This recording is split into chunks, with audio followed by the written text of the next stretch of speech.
지원을 여름에 하죠. 네, 맞아요. 근데 문제는 그때 자기소개서를 같이 입력을 해야 되죠. 네, 자기소개서랑 학업 학업계획서를 접수할 때 같이 제출해야 됩니다. 분량이 총 4장이죠. 네, 까다로운 게 뭐냐면 면접은 내년 1월에 보죠. 네, 근데 자기소개서는 8월인가에 제출해야 되죠. 네, 일찍 제출. 8월에 제출, 9월 초까지인가 마감이었죠. 그러니까 그때 제출했던 자기소개서를 가지고 면접을 보는 건데 문제는 자기소개서 학업계획서가 보시면 문항이 굉장히 많아요. 네, 되게 구체적이고 경찰 직무에 대해 잘 알아야만 쓸 수 있는 그런 항목들이 많습니다. 근데 이제 경찰 대표님이 처음이니까 사실 자기소개서 학업계획서를 어떻게 써야 되는지에 대한 정보가 없잖아요. 네, 그건 어떻게 쓰신 거예요? 저는 일단 처음에는 혼자 써보려고 되게 노력을 많이 했는데 네. 이제 경찰 직무에 대해서 찾아보기도 혼자서 알아내는데 한계가 있고 이제 어느 방향성을 어떻게 잡아야 될지도 잘 몰라서 일단 무작정 쓰긴 했습니다. 네. 근데 이제 학원 쪽에 와서 첨삭을 여러 번 받고 피드백도 계속 받아서 여기서 면접 때 쓰일 것 같아서 되게 중요하다는 말씀을 해주셔서 저는 제출하기 전까지 계속 수정하면서 되게 꼼꼼하게 제출했던 것 같습니다. 첨삭을 받아보니까 자기소개서가 이것도 사실 구체적으로 말할 수는 없지만 큰 틀에서 어떤 방향으로 수정이 됐나요? 제가 처음에는 그냥 경찰이 뭐 하고 싶고 이런 약간 진부한 얘기만 썼는데 초안을 받아본 제 느낌은 그냥 굉장히 경찰이 되고자 하는 열정은 큰 학생인데 디테일이 좀 부족한 것 같은. 제가 평소에 관심이 있기도 했고 이쪽을 제가 생각해 두기도 했지만 네. 수사 분야를 네. 저는 강조해서 썼습니다. 제가 수사 분야 쪽으로 나가고 싶고 뭐 그래서 어떠한 이런 활동들을 가면 하겠다.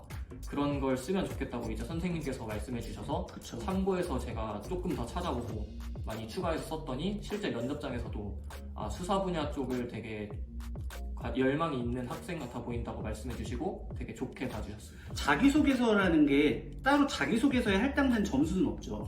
네, 따로 할당된 그런데 점수는 없어요. 그거를 바탕으로 면접이 이루어지는 거잖아요. 네, 근데 그 면접을 할 때 면접관들이 자기소개서를 다 읽고 들어온 것 같으세요? 전 그렇다고 생각하는 게 네. 인적성 면접을 볼 때 네. 자기소개서 위주로 질문이 이루어지는데 네. 이렇게 실시간으로 읽어보면서 질문을 하시는 게 아니라 네. 들어갔을 때 이미 다 파악을 하고 질문을 준비해 놓으신 것 같이 바로바로 질문을 해주셨습니다. 굉장히 꼼꼼하게 읽어보셨던 것 같은 게 네. 제가 과거에 다른 뭐 대학 면접 같은 것도 봤지만 그런 건 들어가면 이제 실시간으로 교수님들이 한 1, 2분 잠깐 훅 읽으시고 질문을 하시는데 이번 경찰대학은 확실히 달랐던 게 미리 되게 진짜 정말 꼼꼼히 읽어보시고 제가 사소하게 써놨던 거 하나하나 다 물어봐 주셨습니다. 미리 그러니까 자기소개서를 보고서 할 질문을 만들어 오셨던 거네요. 그렇다고 저는 생각을 합니다. 그럼 면접이 생각보다 굉장히 변별력이 있었겠네요. 저는 변별력이 면접에서 아마 갈리지 않았나. 그래서 면접에 대한 얘기를 이어서 해볼 텐데 어떤 얘기를 했었냐면 면접이라는 게 자기소개서를 바탕으로 이루어지는데 그거를 면접관들이 미리 다 읽고 나서 미리 질문을 만들어서 이렇게 물어볼 정도로 굉장히 자기소개서에 있는 내용을 굉장히 정밀하게 검증을 한다. 네. 근데 이제 경찰대 면접이라는 게 이제 흔히 말하는 인성 면접, 적성 면접만 있는 게 아니라 실제로 주제에 대한 면접도 있잖아요. 네, 창의성, 논리성을 합쳐서 하나 그쵸. 보고 그 다음에 집단 면접을 또 집단 하나 면접에서도 사회적 이슈에 대해서 물어보고. 네, 그래서 그런 것들은 이제 따로 대비가 필요하잖아요. 그런 면접에 건 대한 준비를 준비는 해야죠. 어떻게 하셨어요? 저는 이 학원에서 또 면접 준비를 많이 도와주셨는데 네. 일단 사회적 이슈에 관한 건 제가 많이 찾아보기도 했고 네. 평소에 뉴스 기사를 굉장히 사건 사고에 대한 뉴스 기사를 많이 읽어봐서 그런 거에 대해 익숙함을 많이 쌓아놓고 실제 면접장에서 나왔을 때도 좀 편안하게 대답을 했습니다. 실제로 면접 과정에서 굉장히 다양한 주제들을 다뤘는데 저가 이제 그걸 다뤘잖아요. 검수한박. 네, 그러니까 맞아요. 검경 수사권 독립 문제, 수사권 기소권 분리 문제가 사회적으로 중요한 이슈인 동시에 경찰 조직에서 큰 변화니까 물어볼 가능성이 매우 높다라고 해서 집중적으로 다뤘죠. 실제로 나왔었죠. 관련해서 굉장히 네. 깊이 들어가서 질문을 해주셨는데 네. 전 대비를 잘해간 덕에 다 무사히 대답했습니다. 이거는 거의 준비된 답변을 만들어갔죠. 네, 그대로 답변했더니 괜찮았나요?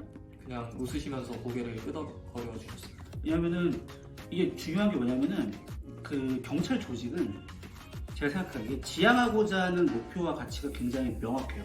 네, 경찰 조직이 추구하고자 하는 현재의 경찰 조직이 추구하는 목적이 굉장히 명확해서 자기소개서를 작성을 하던 면접을 답변을 하던 거기에 맞춰서 준비하면 굉장히 좋아할 수밖에 없다고 생각을 해요. 네. 제가 생각하는 그거의 핵심은 그거예요. 수사권 독립의 문제가 거의 제 생각에는 경찰 조직의 명운을 걸었다고 할 정도로 중요한데, 근데 문제는 그거를 내가 얼마나 설득력 있게 논리를 펼치고 또 자기소개서의 그 내용을 녹여들여서 이제 면접관들이 아 진짜 이 친구 우리한테 필요한 사람이다.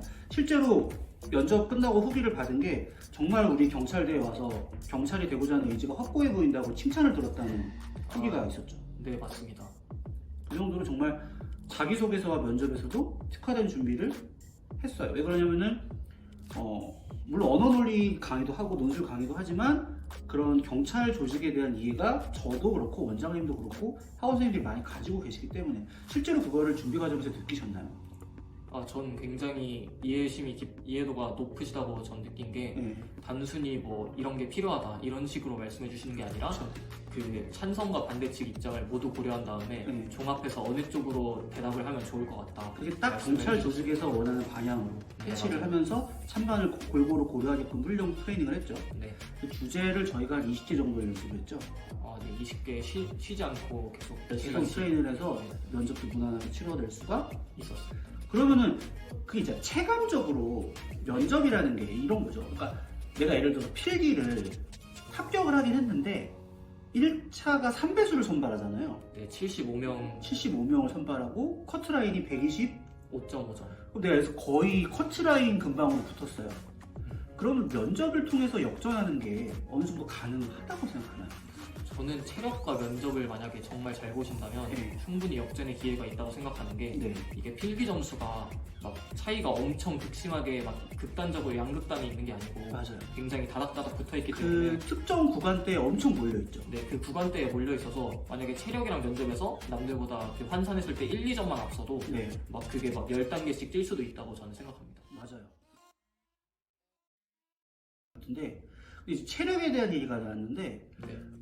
경찰대가 1차를 합격한 다음에 면접시험 보기 전에 체력을 먼저 보죠. 네, 체력을 먼저 봐요. 체력 검사 항목이 뭐가 있죠? 체력 검사 저 같은 경우에는 이제 달리기, 단거리 달리기 하나, 50m 달리기, 네, 그다음에 20m 왕복 달리기, 서틀런이라고 하죠. 셔틀런. 셔틀런, 그다음에 그리고 손 악력, 악력 검사, 윗몸 일으키기, 팔굽혀펴기. 5종목을 보죠. 네, 그거를 다 몇 개를 했는지를 측정해서 등급을 매겨서 네. 거기에 따른 점수를 주고 하나라도 최하점을 받으면 체력에서 꽈락이죠. 체력이 꽈락되면 이제 면접 볼 필기- 자격도 없는 네, 거죠. 면접 볼 자격도 박탈이 됩니다. 근데 이제 그거를 그럼 체력 같은 경우에는 일단 본인이 체대 출신이었으니까 기본 체력은 있었을 거고 네, 경찰대 근데 그 시험에 맞는 준비는 어떻게 하신 거예요?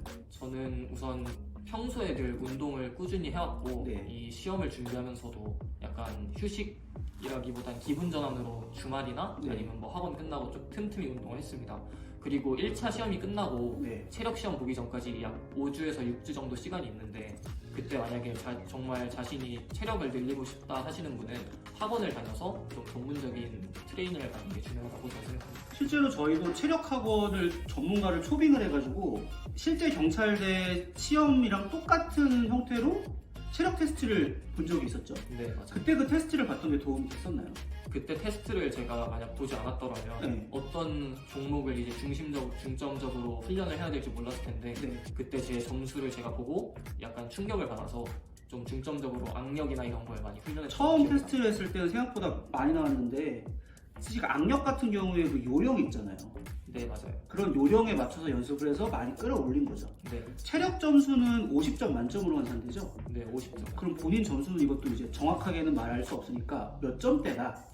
제가 원래 훈련이나 측정할 때는 네. 항상 40점대 이상이 나왔는데 네. 시험 직전에 좀 다리 쪽을 다쳐서 아이고.